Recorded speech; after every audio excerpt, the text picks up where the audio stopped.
Hi besties, welcome back to my channel. Thank you for joining me today. So today we're going to be cooking Ukwa, Treculia Africana, African bush beans or breadfruit, and it is very popular among the Igbk tribe of Nigeria.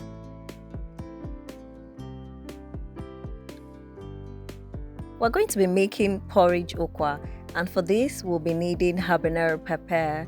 We'll also be needing potash to soften the Ukwa itself. We'll also be using dry fish for protein, some bitter leaves, salt, seasoning cubes, palm oil, some crayfish, and the main ingredient itself, Ukwa. The first step is to wash our Ukwa thoroughly, and while I do that, let me quickly share some health benefits of Ukwa. Ukwa contains high fiber which aids digestion. It also regulates blood sugar level. Ukwa also contains flavonoids, protein, carbohydrates, vitamin B and C. It is also gluten-free and it is very healthy for people who are diabetic. After washing, I added some water and placed it on the stove to boil.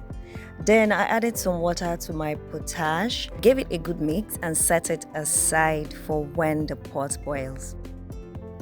When the pot had boiled well, I added some of the potash. I didn't add the powder to avoid having sandy particles in the food.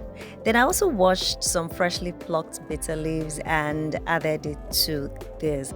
Bitter leaf improves sperm quality for men. It is rich in quinine, also contains lots of vitamins and minerals. Then I covered it up and I let it boil.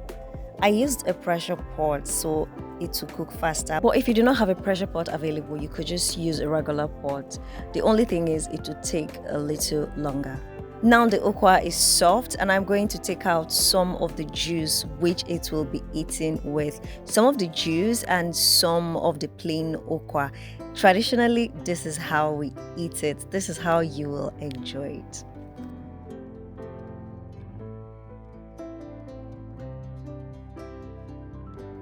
For the next step, I went in with my dry fish, and then I also went in with my crayfish, some pepper to taste, salt also. You also add your salt to taste depending on the quantity of the Ukwa you're cooking.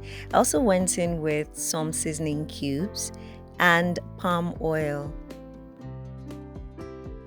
I gave it a good mix. Then I covered the pot and let it boil for about 10 to 15 minutes. When it boiled, this is exactly what it looks like. At this point, our Ukwa is very much ready to be served and eaten. Look how creamy it is. And of course, this is the serving. Feel free to also add some freshly plucked bitter leaves to taste. Some people like it this way, some people do not. And of course, serve with the juice. It tastes better when you do. So tell me, are you a fan of Ukwa? Have you eaten it before? Would you like to try it? Let me know in the comment section. It is very easy to prepare, highly nutritious and very much recommended. I'm glad you stayed with me till the end of this video. Thank you always, and please, if you haven't subscribed, please do so. Also give this video a thumbs up and drop your comments. Until next video, be good. Bye.